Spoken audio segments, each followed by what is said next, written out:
Je crois que c'est une loi dont le principe allait dans la bonne direction. C'était interdire la consommation excessive d'alcool. Il y a un problème de santé publique dans la consommation excessive d'alcool et je pense que ce serait une erreur de le négliger.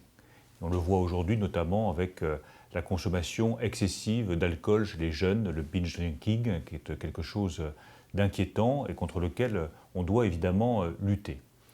Ensuite, je pense très sincèrement que c'est une loi qui est mal ficelée. C'est-à-dire que dans son application, on se retrouve avec des situations totalement surréalistes où on condamne des publications parce que quelqu'un tient un verre de vin à la main.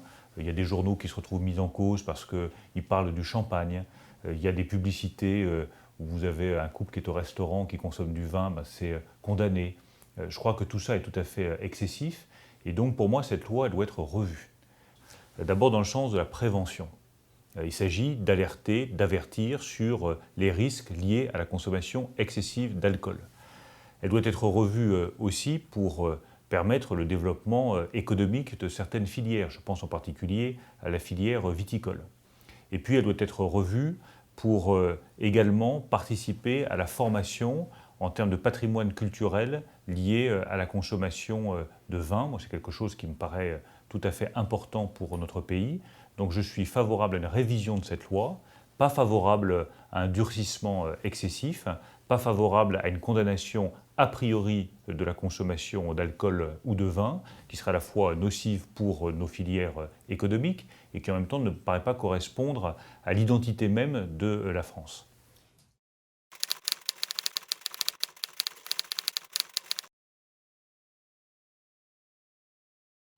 Bon, je pense surtout que ça n'a aucun sens. Honnêtement, la consommation sur Internet de publicité, d'informations, bon, tout ça, ça fait partie de la vie quotidienne de chacun. Vous n'allez pas empêcher les gens d'aller sur Internet se renseigner, consommer, acheter du vin ou des alcools. Pour moi, ça n'a absolument aucun sens. Le sens de l'histoire, c'est bien le développement d'Internet, des réseaux sociaux, de l'accès à cette liberté.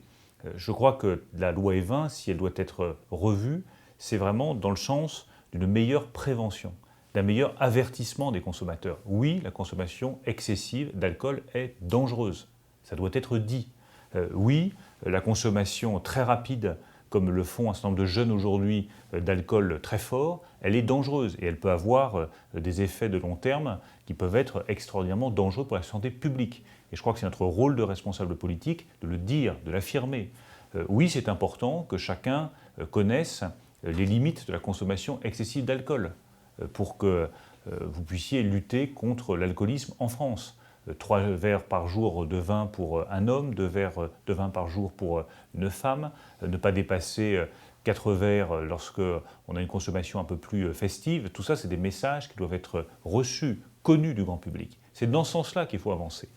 En revanche, toute évolution qui consisterait à avoir une vision punitive de la consommation d'alcool, et en particulier la consommation de vin, moi je suis désolé, je n'y suis pas favorable. Parce que j'estime que la consommation modérée de vin, elle fait partie de notre culture.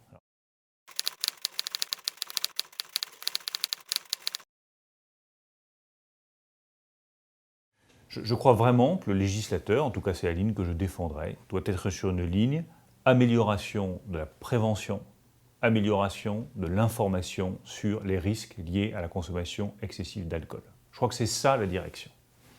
Tout ce qui est interdiction stricte, vision punitive, d'abord moi je suis contre, parce que je pense que ce n'est pas comme ça qu'on fait avancer une société, et ensuite je pense que ce sera totalement inefficace. Ça justifiera tous les contournements, tous les comportements d'opposition justement à la loi. Alors on s'amusera à contourner en disant voilà, tout est interdit, donc on va s'amuser à contourner la loi. Ce n'est pas la bonne direction. La vision punitive, l'interdiction totale, la vision très restrictive ne marchera pas.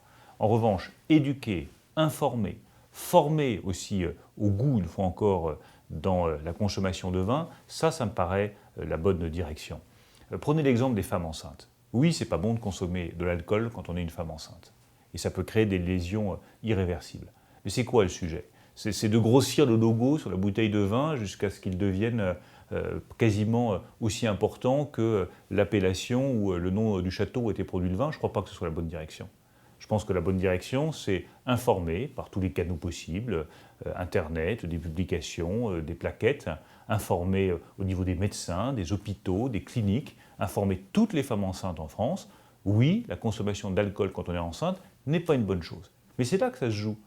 Moi, ce qui compte pour moi, c'est qu'au bout du compte, on ait des résultats. Pas qu'on se fasse plaisir en disant voilà, on interdit toute consommation d'alcool, c'est formidable, ça ne marchera pas et ça n'est pas souhaitable. Mais que l'on arrive à obtenir des résultats en matière de santé publique, sur les jeunes, sur les femmes enceintes, sur les publics fragiles, que chacun comprenne que consommer excessivement de l'alcool, c'est pas bon. Et qu'en même temps, une consommation raisonnable, où on apprécie le produit, où on sait goûter le produit, où on sait goûter le vin, où on sait apprécier sa qualité, les différences entre les différentes formes de vin et différents terroirs, ça c'est une bonne chose. Ça n'est pas nuisible pour la santé, et en plus, c'est bon pour notre économie.